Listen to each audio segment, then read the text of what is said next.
Hello everybody and welcome to my channel. I'm assassinghost and today I'm going to give you a little update video of my PC hardware, or you can say the device which I'm using. So basically I was using an old Lenovo Z5080 laptop for like over 2.5 years, and it was a really great laptop when it launched, but it was 2.5 years old. So it started showing its age, and actually on the stock variant, which was a terabyte of hard disk and 4 gigs of RAM, it was like 2 years ago. So it was quite good at that time, but later I upgraded it to an SSD and to 8 gigs of RAM. So it was quite a capable system, not like the best gaming laptop or something, but it was still quite a capable laptop. But let's take a look at all the specs which were given in the previous laptop. So basically the model number was Lenovo G5080.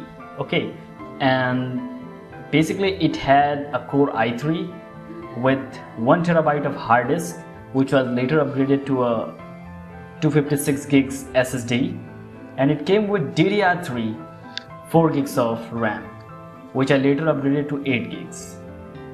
After that, it obviously came with Windows 10 Home, but I had the license for Windows 10 Pro, so I instantly activated it, so that won't be a problem. Also, it was 15.6 inch, and with no dedicated GPU, it only had an integrated GPU, which was Intel SD Graphics 5000. It was a quite capable integrated GPU, to say the least, because I was playing Call of Duty at highest settings. Like, I don't know how, but this laptop was pushing great frame rates even on the highest setting in Call of Duty Modern Warfare 2, and of course it can run Counter-Strike Global Offensive. Counter-Strike Global Offensive can run on Potato. That's not a problem at all. The screen resolution, however, was the pain point, which actually let me take the decision to switch. The screen resolution was 1366 by 768, which was tiny. I can't fit all the things clearly. Like, it was a mess. Like, for example, if I open Android Studio or Visual Studio Code, then if I open Terminal or something like that, then it will cover all the screen and it just looked different, and I don't know, not up to the mark. So basically it was finally time for me to upgrade, and for upgrading I chose the Acer Nitro 5 with Ryzen 5 and a dedicated GPU, which is the GeForce GTX 1650. So let's take a look at this laptop, and first of all let's do the unboxing and then talk about it. So basically this is the box, and this is a standard cardboard box which you can find with like almost everything. And then we have this internal box. It's red in color and it's look quite good, like it gives you the gamery aesthetics. These are the things which were included in the box, as you can see. So we have this 3 manual, like quick start guide, a manual, and a crumbled piece of paper. It was to say that you have to plug the laptop for the first time. Okay, and then we had this black box which contained the charger, and then we had the Nitro 5, the big box, which contained the actual laptop itself. Taking a look at this black box, we have the adapter and the cable for the charger. So basically the adapter is of 135 watts, as you can see on the adapter itself, like it's written 135 watt, and the charger is a mini barrel plug. Like, it's not the standard barrel plug, but it is smaller in comparison to other barrel plugs. After that, let's go ahead and unbox the actual device itself. So surrounded by foam from all the side, and a nice cover for it, we have the Acer Nitro 5.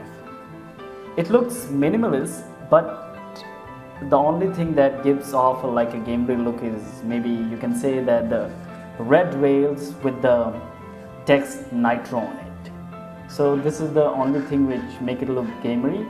But if you flip it upside down, and you can see that it has huge exhaust, and the thermal performance is quite good thanks to this huge exhaust. And although it does get hotter, like sometimes it can burn, and as you can see, it's even written on these little triangles that warning, the surface may be hot, do not touch. Like it's literally engraved in the body of the laptop. But overall, it don't scream gaming. It don't have any RGB lighting on the top. Quite a disappointment actually, but still a simple minimalist Acer logo, and this is it. So once you turn it on, you see all the gamery aspect is inside the device. So basically, you have the backlit keyboard which only glows red. It's not RGB keyboard, it's just red. And you have this fairly sized trackpad, and the keyboard is full size, like it also contains the numpad, so this is quite good. And as you can see, the red accents are on the WASD keyboard, like keys, and you can see red everywhere. And on the front we have this Acer Nitro branding, and also the bezels are really small. Like this is a 15.6-inch laptop, of course, and my older laptop is also 15.6 inch, but that laptop seems quite bigger than this one because that guy have huge bezels. After that, we can see the front side of the device itself, and once you turn it on, you are greeted with an IPS LCD display 15.6 inch with a resolution of 920 by 1080. The display actually looks good. Like display is quite good. Like it's not the strongest aspect of this laptop, but still it does look good. And so basically these are the laptops side by side, and as you can see, Acer Nitro 5 is just a little bit smaller than the Lenovo G5080, but still. Now let's talk about the performance. The performance on this has been great. Like I've been playing GTA Online, everything turned to the maximum there is, and it still gives over like around 50 to 60 FPS, which is quite playable, and that is really great. In Valorant, it gives around 100 or 120 FPS. It ranges from like 90, 100, 120 and something like that. In CSGO, it's bonkers, of course, because CSGO favors the processor, so it's octa-core processor, like 4 processor, and there are 8 logical processors. So performance is really great, over 200 FPS on everything set to high and max. Even in day-to-day uses, it is snappy, and this one comes with 8 gigs of pre-installed RAM, which you can of course upgrade to any DDR4 RAM up to 32 gigs. That is quite good. I'm definitely going to upgrade it because right now RAM is being the bottleneck of everything, because in Ryzen system 2 gigs of the RAM is dedicated and hardware reserved for the integrated graphics, which makes like the actual RAM capacity, like the usable RAM capacity on this device to be only 5.9 gigs. It's like 6 gigs of RAM is available for uses. So it is a great bottleneck. Like if you are purchasing this, make sure to upgrade RAM. Like there is no contest in that, just upgrade it.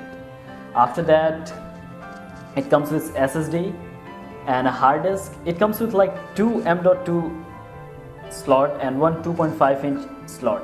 The 2.5 inch slot is populated with a hard disk drive, and you can of course go ahead and put 2 more M.2 SSD in the M.2 slot. Also, it had the Acer Nitro Sense and Cool Boost, which actually does help a lot, and Ryzen 5 GeForce GTX 1650. So that is quite good. So this was basically like a unboxing, first look and comparison of my previous laptop and current laptop. So let me know what you think in the comments down below. Was it a good decision?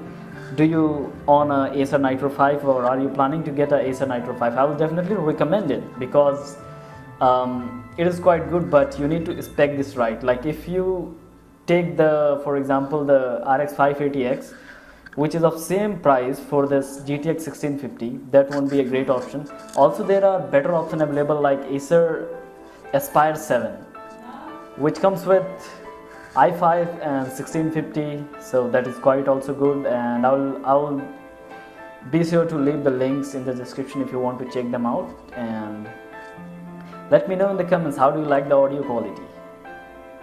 Is it good? Because I'm definitely working on a new, I'm actually recording it with a new microphone, so it should be better, I guess. And thank you for watching. If you like this video, please leave a like, subscribe to the channel, and as always, thanks for watching. Peace.